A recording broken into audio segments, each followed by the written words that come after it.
Okay, here's the front of my house. Again, there was no plants here either when I moved in. It was just weeds and grass all the way up to the stone house. You'll see mulch back there and all that I've got to do. And here comes somebody, I don't know who. There's always something going on this small little street.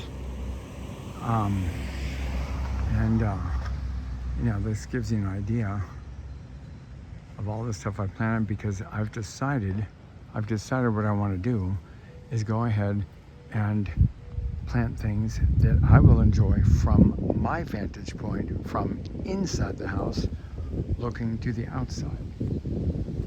I don't want to do it just for everyone else now. I want to do it for myself.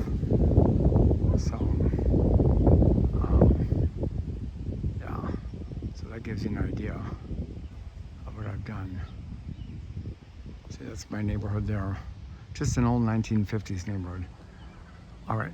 So what I'll do is I'll go ahead and try to walk as smoothly as I can. And this is a follow-up to the backyard video. That's my quick fire hydrangea I just put in this year. And then I've got a, what do you call it? Eclipse hydrangea that I got on discount, as I get most of my plants. And it's really suffering during the day, but I keep it watered at night, and it'll be fine. Hydrangeas wilt because they can't take up the water fast enough because of the heat. But and there's my redbud tree. Actually, it's forest pansy redbud. I got that 2 years ago last month. I put it in the ground. And then my old gold juniper. Not all gold, old gold. I got this for $2 each, and I made them more like a bonsai style. See, there's a weed, so I've got all that mulch in front of the garage I'm gonna do. And then here's my door that I tried to mimic the past. My weeping hemlock, my rhododendrons. Even though I'm in high alkaline soil, I try to acidify the soil just for the azaleas, the 2 rhododendrons and 2 azaleas. And then there are my hosta plants. I planted another one in there called Vulcan. And there's my Mohawk viburnum that I planted about a year after I moved here. And this I thought was a sea green juniper. I still think it might be, but it doesn't get that blue-green color. But I do want to get one, and I'll put it in the back, that is the blue-green color. And I got weeds around the hydrangea paniculata standard limelight right here. And that was suffering when I got it last June, because I got it for like $50, and it was $150 originally. And I guess they looked at me and said, "You sad, pathetic, poor soul, you need a discount." Yes, you do. But I'm gonna just clean out these weeds. I water them already, so I'll just pull those out. And then I'm gonna get all this mulched up here. And basically, I'll be done with the front pretty soon after that. There's a choke cherry is what I'm told on that. And this I just planted, the Fire Chief arborvitae. And this was a small little thing, my Japanese bloodgood maple. And this I just got at the Amish nursery nearby, which is called a blue diamond blue spruce. Is that right? Yes. Blue diamond blue spruce. It's supposed to only get about 4 feet tall. So that's it for that. And yeah, I gotta get these weeds killed off again in here.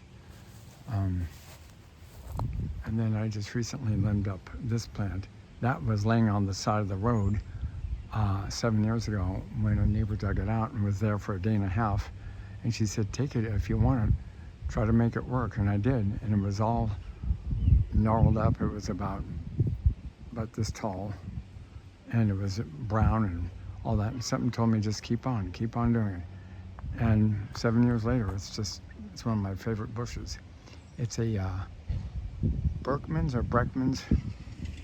The tag is actually wrong, but I think it's Breckman. Yeah, Breckman's Golden Arborvitae. So, and then I have my Leland Cypress, which is for zone 6, and I am zone 6. Up there. Zone 6. They say 6B. I think of myself as living in zone 5. That way I feel more protected. When I plant, I try to rarely ever buy my zone of plant. I try to at least drop down one zone, preferably 2, because I don't trust anything anymore. You know what could happen with the weather. And well, I'm doing more of a video than I expected to. There's my coral bells. Yes, you guys call them heuchera, but I grew up in the early mid-60s learning it as coral bells. Hostas are something I never dealt with until I moved here. I just planted this one, which is called Vulcan. There's my cat, always following me. Daddy boy, you know, like mommy and daddy, he's my daddy boy. Yeah, meow. Yeah, you're always talking, always wondering something. Yeah. Okay. And then Japanese holly fern, stained glass, plantain lily. I think that's the blue cupped hosta over there, I'm not sure. This one is from Lowe's about 7 years ago.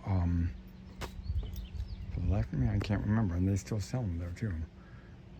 But it's a common one, I guess, and it's okay. It's not my favorite, but it's okay. And then a Japanese painted fern. Never grew one of those before back there. I can't see on my phone, but somewhere, yeah, back over there. And yeah. And another hosta that I just planted. And my Bloomstruck hydrangea. Love Bloomstruck. And then this one, a neighbor gave to me, the original big leaf microphylla. But they are really finicky here. It grows big and strong, but I haven't seen a bloom on it, and I've had it, this would be the 3rd year, because we get a late hard frost freeze unexpectedly, poof, and that just wipes them out. So, I don't know.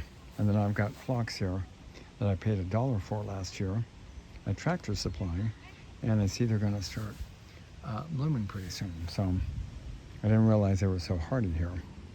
Okay, well, then there's the mulch. I had like 100 bags, but I used most of them in the back. So I'm just going to do that for around the junipers, and then that's it. Okay, talk to you later. Thanks for watching. Bye.